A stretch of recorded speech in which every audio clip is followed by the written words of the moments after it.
Dan Frye.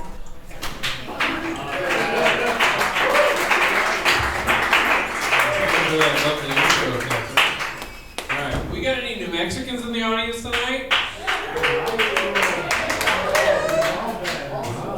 That's fewer than I expected.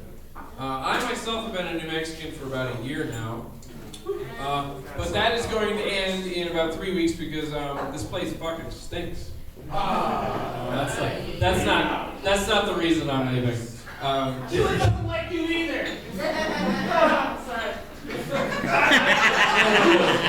thing is, I feel like I've lived here long enough, much in the same way that there's a grief period between a national tragedy and the time that you can start making jokes about it. That, there's one coming up.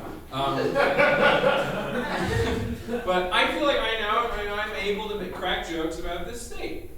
But for anyone who's lived here, I get it. Anyone who's like a Civil War era states, I love my state. I'm there too. I'm probably the biggest fan of Connecticut, this side of the Hudson River. You guys like geography jokes. You let me know. I am from Connecticut. It's a beautiful state. Can anyone here just survey the room? Can anyone here tell me a single thing about Connecticut? It's right by California. Drivers. Separation of church and state. Rotten. Me neither. I'm from Connecticut. It's a very boring state. But I think that's what I need right now. I need a little bit of boring. Because this New Mexican lifestyle, I can't maintain it. This lifestyle of conspiracy theories and weed and watching beheading videos. I can't. Now that I think about it, some of those things may not specifically be New Mexico.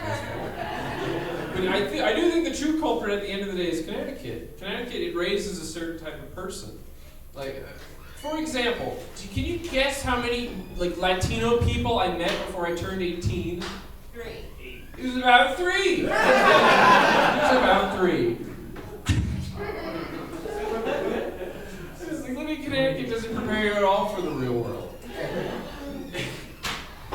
Excuse me, I need to look at my notes. What a bummer. Yeah. Connecticut is so homogenous that people who live there turn into these 1910s racists. And by that I mean we hate other whites. Between you and me, I just loathe Italians. But that's what we have to settle for in Connecticut. That's our bottom of the barrel. We have to hate Italians. But I try to be a clean comedian. Fuck me. That's not an invitation. Imagine the most sheltered existence possible. For example, anti-Semitism. It's something I wasn't introduced to. It's something I stumbled upon.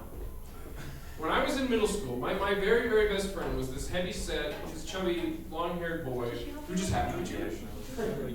And because of his features, his heavy-setness and his long hair, he was one of my favorite people to draw. I draw, by the way, so if you want to commission me, but I wasn't as good then as I am now in middle school. I did a lot of stick figures. So when I was drawing my heavy-set Jewish friend, I needed some way to identify him from everyone else that I drew. So, in my drawings, he bore a six-sided star of the children of Israel.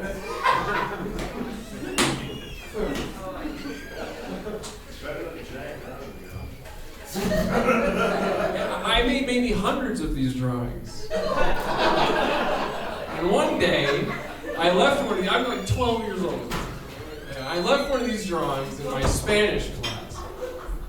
And Senora Jones, she found that drawing.